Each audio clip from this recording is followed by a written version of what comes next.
I'm going to give you a little insight on Missouri Amendment 7. Essentially, it's about who can vote, and it also pretty much puts a big block against uh, instant runoff voting or ranked choice voting, depending on how you want to call that. Now, the part about who can vote is pretty much straightforward. Uh, the way the Constitution currently reads, it says that all citizens may vote. And what this amendment would do is change it to only citizens may vote. The reason why this is happening is because if you say all citizens can vote, it says, okay, yeah, well, that's pretty obvious. Everyone who's a citizen can vote. But it also infers that there's no prohibition against other types of people who could vote. Uh, so by changing it to only citizens can vote, it becomes more exclusionary. The all term is not overtly exclusive. So although it really won't change the way we're currently doing things, what it's meant to do is prevent our differently abled politicians up in the big cities from creating loopholes to having people vote who aren't who most of the population would consider ineligible. And usually they do this via, well, we'll open up the vote to non-citizens for our local elections and it won't have any problem.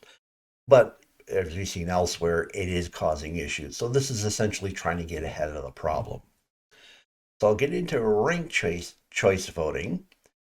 Uh, I'm not going to define it here. If you don't know what it is, you probably should be against it because it's not straightforward. Now, if you're intrigued, there's a lot of videos out there to describe what it is, and they'll be very, very pro explaining all its wonderful benefits.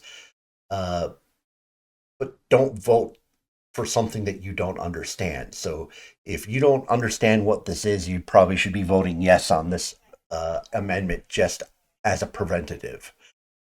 However, if you're like leaning against, well, I want to open up the possibilities for the future of instant runoff voting or ranked choice voting, uh, then I'll throw a few ideas at you to hopefully make you think a little bit about it. Now, you can probably pick up on my tone that I'm not really particularly for ranked choice voting. At one time, I was very much an adamant supporter of it. I thought it would be a great thing. I thought it would be very good for getting rid of entrenched incumbents. I thought it would be good for getting third party and non aligned candidates into positions. But I'm fully willing to look at reality and admit what's happening versus what I thought would happen are two different things. And instant runoff voting, ranked choice voting works great in small groups. If you have like let's say you're running something that you would normally run under Robert's Rules of Order, uh, you could actually use this to potentially supplant it, where you could have everybody who wants to make a variation uh, of like maybe they're making a change to your bylaws and everybody has a slight different take on how they want the writing. You could have 10 different people submit simultaneously their take on it and do this all in a quick vote in a much faster way than you can with Robert's rules. So I don't think it's like the most horrible thing in the world. I'm just not seeing it work the way we were promised it would be. So in reality, people who are like me, and if you're going along this far with me, people like you are like, wow, I really thought ranked choice voting was going to be the bomb. It was going to be the thing that would make things work. But we're not the people implementing this. The people who are pushing this right now are progressive groups who are very much perverting the intent of ranked choice voting. They don't want it to do what we want it to do. They want it to basically create a system that promotes more of the same of what we're getting. So it's not for change, it's for progress. So the theory of it would be is that essentially if nobody could come to a conclusion on the top two candidates, then candidates further down the line would be picked up, and presumably this would end up being non-incumbents, third-party candidates, and unaligned. But if we go to the states and localities where this has been implemented, this is exactly what is not happening. This is actually being highly beneficial to incumbents. It's not causing the effect we thought it would. So if it's not causing the effect we thought it would, then it's time to say the theory wasn't correct.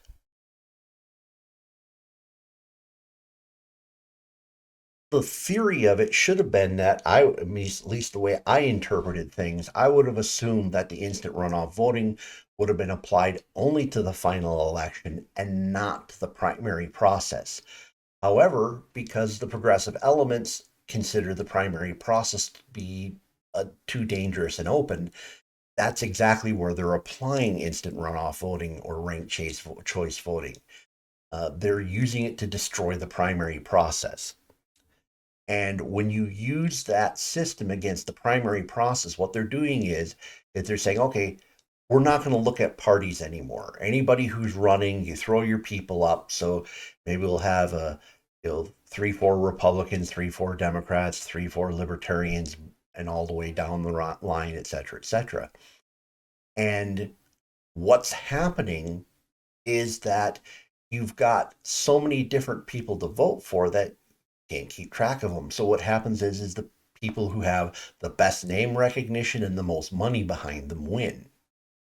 So you're essentially, that's typically the incumbents or the people that the establishment want to win. The theory was that this would bring third party and independent candidates to the front.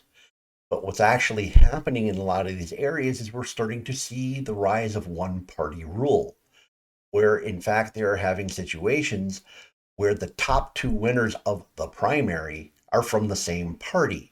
So when you get down to the end election, you're not having a choice between multiple parties. You're having a choice against two people in the same party. Check out California to see, and to a lesser extent Louisiana, to see how that's been happening.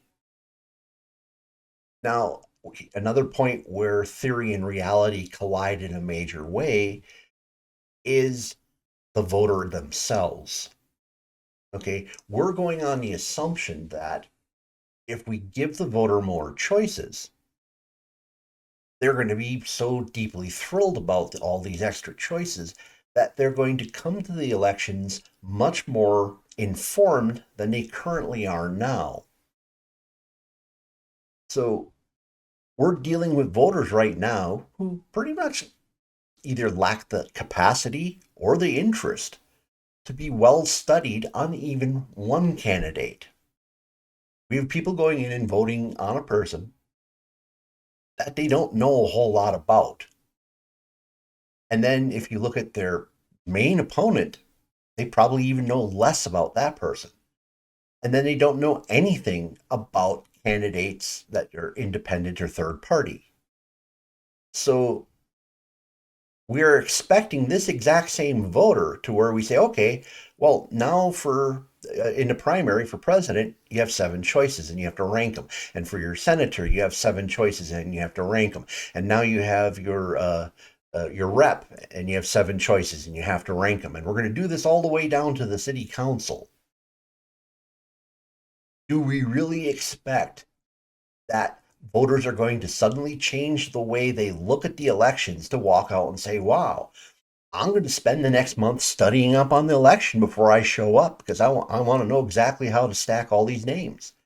The thing is we are expecting the creation of a voter who does not exist and never will. The same voter who is not willing to study up on one candidate is not going to be suddenly capable of juggling 7 times as many races that are going on. I plan on doing a follow-up video getting into instant runoff voting a bit more, actually talking about the system in terms of call it Republican form of government versus Democratic form of government. And I mean it in the literal sense, not the party sense.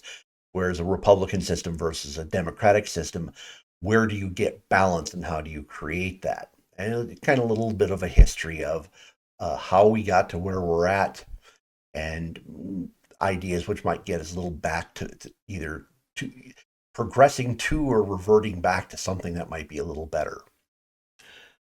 So if you have any questions on number 7 here down in the comments, let me know. If you have like information on a place where ranked choice voting is happening and it's working great, please give me some links. I'd love to look at it because this is something I'd like to be proved wrong on. I'm just what I'm seeing in reality isn't showing this. So to describe it, because this is kind of a negative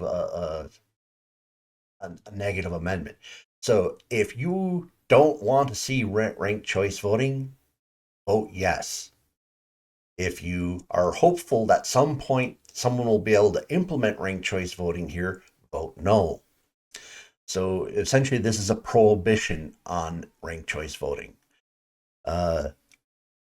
Please smash the like button. If the YouTube algorithms brought you here and you're not a regular subscriber, please consider looking at my other titles. I get into a lot of other topics. Surely you'll find something you like. Consider subscribing.